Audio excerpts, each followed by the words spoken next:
बच्चों, आज हम पढ़ेंगे क्लास 10th सामाजिक अध्ययन के अंतर्गत लोकतांत्रिक राजनीति विषय का 5वां अध्याय जन संघर्ष और आंदोलन। हम आपको बताएंगे बच्चों इस पाठ से संबंधित प्रश्नों के उत्तर। तो चलिए शुरू करते हैं। सबसे पहला प्रश्न है यहाँ पर आपका, दबाव समूह और आंदोलन राजनीति को किस प्रकार प्रभावित करते हैं। आप उत्तर में लिख सकते हैं, लोग सरकार से अपनी मांगें मनवाने के लिए कई तरीके अपनाते हैं। लोग इसके लिए संगठन बनाकर अपने हितों को बढ़ावा देने वाले कार्य करते हैं, जिसे हित समूह कहते हैं। कभी कभी लोग बगैर संगठन बनाए अपनी मांगों के लिए एकजुट होने का फैसला करते हैं। ऐसे समूह को आंदोलन कहा जाता है। ये हित समूह या दबाव समूह और आंदोलन राजनीति पर कई तरह से असर डालते हैं। और फिर लिखेंगे पॉइंट बनाकर, नंबर 1, दबाव समूह और आंदोलन अपने लक्ष्य तथा गतिविधियों के लिए जनता का समर्थन और सहानुभूति हासिल करने की कोशिश करते हैं। इसके लिए सूचना अभियान चलाना, बैठक आयोजित करना अथवा अर्जी दायर करने जैसे तरीकों का सहारा लिया जाता है। ऐसे अधिकतर समूह मीडिया को प्रभावित करने की कोशिश करते हैं ताकि उनके मसलों पर मीडिया ज़्यादा ध्यान दे। ठीक है, इस प्रकार से आप लिखते चले जाएंगे। दूसरा पॉइंट है बच्चों, ऐसे समूह अक्सर हड़ताल अथवा सरकारी कामकाज में बाधा पहुंचाने जैसे उपायों का सहारा लेते हैं। दबाव समूह तथा आंदोलनकारी समूह ऐसी युक्तियों का इस्तेमाल करते हैं कि सरकार उनकी मांगों की तरफ ध्यान देने के लिए बाध्य हो। तीसरा पॉइंट लिखेंगे, व्यवसाय समूह अक्सर पेशेवर लाभिस्ट नियुक्त करते हैं। दबाव समूह अथवा आंदोलनकारी समूह के कुछ व्यक्ति सरकार को सलाह देने वाली समितियों और आधिकारिक निकायों में शिरकत कर सकते हैं। इस प्रकार दबाव समूह और आंदोलन दलीय राजनीति में सीधे भाग नहीं लेते, लेकिन वे राजनीतिक दलों पर असर डालना चाहते हैं। ठीक है, तो इस प्रकार से आप लिख सकते हैं अपने पहले प्रश्न का उत्तर। उसके बाद शुरू होता है बच्चों दूसरा प्रश्न, और यहाँ पर पूछा है, दबाव समूह और राजनीतिक दलों के आपसी संबंधों का स्वरूप कैसा होता है, वर्णन करें। तो आप उत्तर में लिख सकते हैं, दबाव समूह दलीय राजनीति में सीधे भाग नहीं लेते, लेकिन वे चुनावों के समय तथा चुनावों के बाद राजनीतिक दलों पर असर डालना चाहते हैं। दबाव समूह राजनीतिक दलों के माध्यम से ही अपनी मांगें मनवाने की कोशिश करते हैं। दबाव समूह और राजनीतिक दल के बीच का रिश्ता कई रूप धारण कर सकता है। कुछ मामलों में दबाव समूह राजनीतिक दलों द्वारा ही बनाए गए होते हैं अथवा उनका नेतृत्व राजनीतिक दलों के नेता करते हैं। ठीक है, इसके बाद पॉइंट बनाकर लिख सकते हैं बच्चों, कुछ दबाव समूह राजनीतिक दल की एक शाखा के रूप में काम करते हैं। जैसे भारत के अधिकतर मजदूर संगठन और छात्र संगठन या तो बड़े राजनीतिक दलों द्वारा बनाए जाते हैं या उनसे संबंधित होते हैं। ठीक है, दूसरा पॉइंट लिखेंगे, दबाव समूह चुनाव के समय राजनीतिक दलों की आर्थिक मदद करते हैं तथा इस मदद के बदले में चुनावों के बाद यदि वह राजनीतिक दल सरकार में आता है तो उस पर ये दबाव डालकर अपने हितों की पूर्ति के लिए नीतियां बनवाते हैं। इस प्रकार राजनीतिक दल व दबाव समूह दोनों एक दूसरे के लिए जरूरी हैं। आई बात समझ में? इस प्रकार से लिखते चले जाएंगे। तीसरा पॉइंट है बच्चों, अधिकांशतः दबाव समूह का राजनीतिक दलों से प्रत्यक्ष संबंध नहीं होता। दोनों परस्पर विरोधी पक्ष लेते हैं, फिर भी इनके बीच संवाद कायम रहता है और सुलह की बातचीत चलती रहती है। राजनीतिक दलों के अधिकतर नए नेता दबाव समूह अथवा आंदोलनकारी समूह से आते हैं।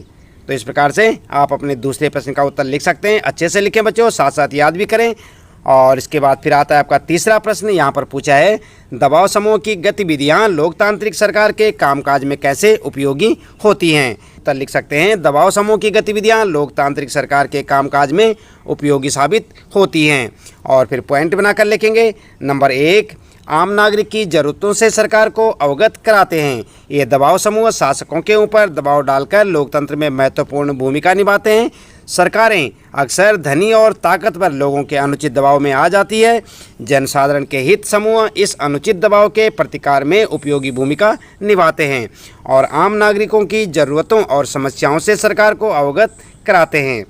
इसके बाद दूसरा पॉइंट लिखेंगे, सरकार की निरंकुशता पर रोक लगाते हैं। सरकार पर यदि कोई एक समूह अपने हित में नीति बनाने के लिए दबाव डालता है तो दूसरा समूह उसके प्रतिकार में दबाव डालेगा कि नीतियां उस तरह से न बनाई जाएं, सरकार निरंकुश नहीं हो पाती। ये समूह सरकार पर अंकुश बनाए रखते हैं तथा सरकार को ये भी पता चलता रहता है कि समाज के विभिन्न वर्ग क्या चाहते हैं। इससे परस्पर विरोधी हितों के बीच सामंजस्य बिठाना तथा शक्ति संतुलन करना संभव होता है। ठीक है, तो इस प्रकार से आप लिख सकते हैं अपने तीसरे प्रश्न का उत्तर। फिर आता है चौथा प्रश्न बच्चों, और यहाँ पर पूछा है दबाव समूह क्या हैं, कुछ उदाहरण बताइए। क्या लिखेंगे आप? उत्तर में आप लिख सकते हैं समान आर्थिक हितों वाले वर्ग सरकार से अपनी मांगें मनवाने तथा हित पूरे करवाने के लिए संगठन बनाकर सरकार पर दबाव डालने का काम करते हैं। इन्हें दबाव समूह कहते हैं। आई बात समझ में? दबाव समूह किसे कहते हैं? तो आप इस प्रकार से लिख सकते हैं, ये दबाव समूह किसी खास वर्ग के हितों को बढ़ावा देना चाहते हैं। मजदूर संगठन, व्यावसायिक संघ और वकीलों, डॉक्टरों और शिक्षकों के निकाय इस तरह के दबाव समूह के उदाहरण हैं। ऐसे दबाव समूह का सरोकार पूरे समाज का नहीं बल्कि अपने सदस्यों की बेहतरी और कल्याण करना होता है। ठीक है, इस प्रकार लिख सकते हैं आप अपने चौथे प्रश्न का उत्तर। फिर आता है पांचवा प्रश्न, दबाव समूह और राजनीतिक दल में क्या अंतर है, आपको बताना है अंतर। तो उत्तर में लिख सकते हैं बच्चों, दबाव समूह और राजनीतिक दल में निम्नलिखित अंतर हैं। और क्या क्या अंतर है, इस प्रकार से लिखेंगे आप। नंबर 1, दबाव समूह का लक्ष्य सत्ता पर प्रत्यक्ष नियंत्रण करने अथवा हिस्सेदारी करने का नहीं होता, जबकि राजनीतिक दलों का लक्ष्य सत्ता पर प्रत्यक्ष नियंत्रण करके सरकार बनाना या विरोधी दल के रूप में सरकार पर नियंत्रण रखना होता है। दूसरा लिखेंगे, दबाव समूह का निर्माण तब होता है जब समान पैसे, हित, आकांक्षा अथवा मत के लोग एक समान उद्देश्य को प्राप्त करने के लिए एकजुट होते हैं। राजनीतिक दल के निर्माण के लिए केवल समान राजनीतिक विचारधारा के लोगों का एकजुट होना जरूरी है, चाहे उनके आर्थिक हित अलग अलग हों। ठीक है, इसी प्रकार तीसरा पॉइंट लिखेंगे बच्चों, राजनीतिक दलों का चुनाव के समय जनता का सामना करना पड़ता है, जबकि दबाव समूह को जनता के समर्थन की आवश्यकता नहीं होती। अगला पॉइंट है नंबर 4 पर, दबाव समूह दलीय राजनीति में सीधे भाग नहीं लेते, लेकिन वे राजनीतिक दलों पर असर डालना चाहते हैं, जबकि राजनीतिक दल सीधे दलीय राजनीति में भाग लेना चाहते हैं। ठीक है, इस प्रकार से आप लिखते चले जाएंगे और आपके पांचवें प्रश्न का उत्तर हो जाएगा। फिर देखते हैं यहाँ पर बच्चों, छठा प्रश्न आता है आपका, और इसमें पूछा है जो संगठन विशिष्ट सामाजिक वर्ग जैसे मजदूर, कर्मचारी, शिक्षक और वकील आदि के हितों को बढ़ावा देने की गतिविधियां चलाते हैं उन्हें कहा जाता है। यहाँ पर आपके लिए खाली स्थान छोड़ रखा है, क्या कहा जाता है? उत्तर में आप लिख सकते हैं बच्चों, उत्तर में लिखेंगे दबाव समूह। आई बात समझ में? इस प्रकार से आप अपना उत्तर दे सकते हैं छठे प्रश्न का। और फिर आता है आपका सातवां प्रश्न, निम्नलिखित में से किस कथन से स्पष्ट होता है कि दबाव समूह और राजनीतिक दल में अंतर होता है?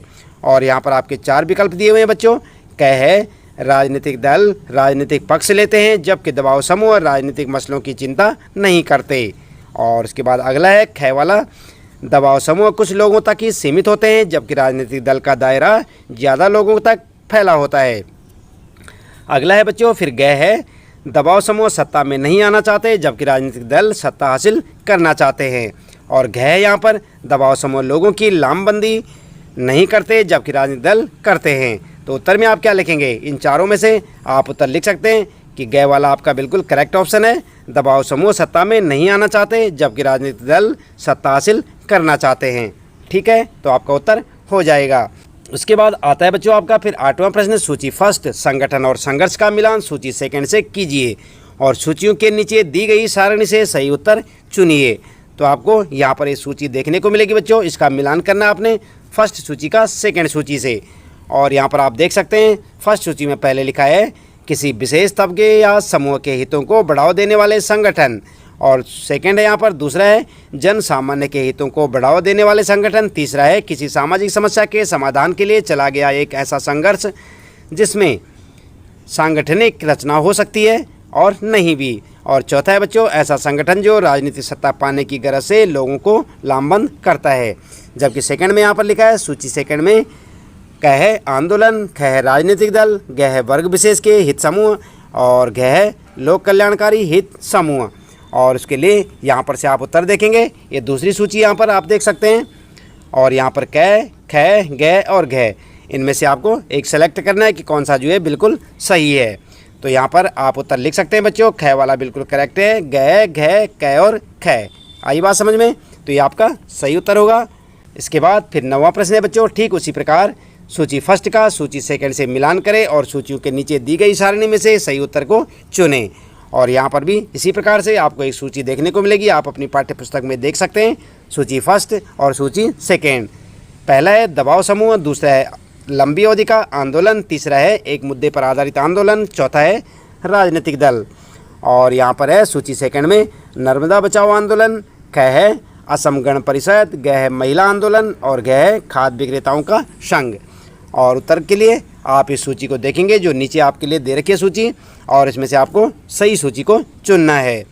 तो उत्तर में आप लिख सकते हैं बच्चों, ए वाली बिल्कुल करेक्ट है, घ ग क और ख, ठीक है। तो ये आपका उत्तर हो जाएगा। इसी प्रकार से बच्चों फिर आता है आपका 10वां प्रश्न है, दबाव समूह और राजनीतिक दलों के बारे में निम्नलिखित कथनों पर विचार कीजिए। और यहाँ पर जो है ऑप्शन दे रखे हैं। क है दबाव समूह समाज के किसी खास तबके के हितों की संगठित अभिव्यक्ति होते हैं, जबकि ख है यहाँ पर दबाव समूह राजनीतिक मुद्दों पर कोई न कोई पक्ष लेते हैं। और ग है फिर यहाँ पर सभी दबाव समूह राजनीतिक दल होते हैं। अब नीचे दिए गए विकल्पों में से सही विकल्प चुनें। तो यहाँ पर आपको सही विकल्प चुनना है तीनों में से। तो अ है यहाँ पर, ब है, स और द। तो यहाँ पर सही कौन सा होगा आपको देखना है बच्चों। तो उत्तर में आप लिख सकते हैं ब वाला बिल्कुल करेक्ट है, क और ख सही विकल्प है, ठीक है। तो ये वाला आपके लिए करेक्ट ऑप्शन होगा, आप इसे अपने उत्तर में लिख सकते हैं। इसके बाद बच्चों फिर आता आपका 11वां प्रश्न, और यहाँ पर कहा है मेवात हरियाणा का सबसे पिछड़ा इलाका है। यह गुड़गांव और फरीदाबाद जिले का हिस्सा हुआ करता था। मेवात के लोगों को लगा कि इस इलाके को अगर अलग जिला बना दिया जाए तो इस इलाके पर ज़्यादा ध्यान जाएगा, लेकिन राजनीतिक दल इस बात में कोई रुचि नहीं ले रहे थे। सन 1996 में Mewat education and social organisation तथा मेवात साक्षरता समिति ने अलग जिला बनाने की मांग उठाई।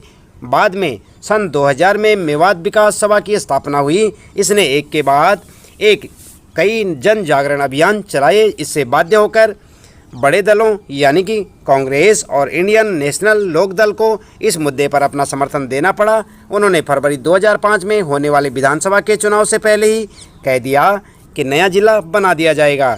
नया जिला सन 2005 की जुलाई में बना, ठीक है, पढ़ लिया आपने।